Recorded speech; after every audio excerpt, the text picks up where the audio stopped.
ဆရာအနေနဲ့ leadership level ရောက်တော့လေ management level ဟို scale ကိုဘယ်လိုမျိုးဆရာဘယ်လိုမျိုးလေ့လာခဲ့ဆိုတော့သိချင်လို့ဗျာဟုတ် Okay very good question အခုလက်ရှိဘာ position နဲ့လုပ်နေတာလဲအခုတော့ကျွန်တော်ဆရာ coffee ဆိုင်မှာဆရာ15ဝိုင်းလောက်ပဲရှိရ hashtag နဲ့လုပ်နေဆရာ Okay ဟုတ် Okay အဲ့တော့အခုလက်ရှိမှာဟိုကိုအောက်မှာဝန်ထမ်းတွေရှိမှာပေါ့နော်ဝန်ထမ်းတွေကကိုဟိုအဓိကတော့ကိုစကားနားထောင်အောင်ကိုလေးစားအောင်ဟဲ့လားကိုရဲ့ instruction နဲ့သွားရမယ်နောက်တစ်ဖက်မှာလည်းတစ်ဖေးကနေပြီးတော့ကိုဒီမှာအားကိုတဲ့အနေထားမျိုးဖြစ်ရမယ်နော်ဖြစ်နိုင်လို့ရှိရင်အနေတိုင်း briefing လုပ်ပြပါ briefing လုပ်တဲ့အကျိုးကျေးဇူးကိုပြောပြမယ်နော် briefing လုပ်လို့ရှိရင် eye contact နဲ့ကြာကြည့်ပါ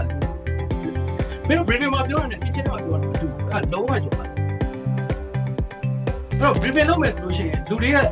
ကိုက leader ဖြစ်နေချိန်မှာကျန်တဲ့လူတွေအကုန်လုံးကဖြစ်ဖြစ်နဲ့စိတ်ကဖြစ်ဖြစ်နဲ့ညှိုးငယ်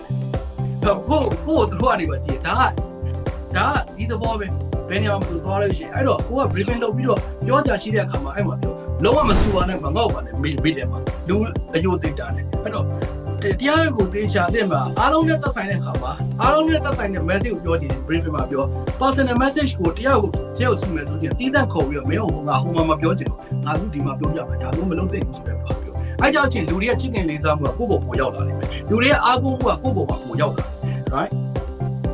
ဟုတ်ဒီလိုမျိုးနဲ့ကိုက briefing မှာ meeting မှာကိုကအာဏာတွေ power တွေပြပြီးတော့ကိုကစုဖြန်းနေမယ်ဆိုလို့ရှိရင်ကိုကယွန်းပြတရားဝါကြီးဖြစ်သွားတယ်ဟုတ်ဆရာဒီလိုနည်းနဲ့ကိုယ်ကလေးစားကြမှာမဟုတ်တော့ဟုတ်တယ်ဟုတ်ကိုယ်ကအငယ်ဘွားဟောတယ်လို့မခံစားခဲ့ရဘူးလားဟုတ်ခံစား yeah right အဲ့တော့မင်းတို့အကောင်းကောင်း manage လုပ်ချင်တယ်ဆိုရှင်တက်နိုင်ပြီ meeting လုပ်ပါ briefing လုပ်ပါเนาะအချိန်လေးကိုခဏကြည့်ပြเนาะ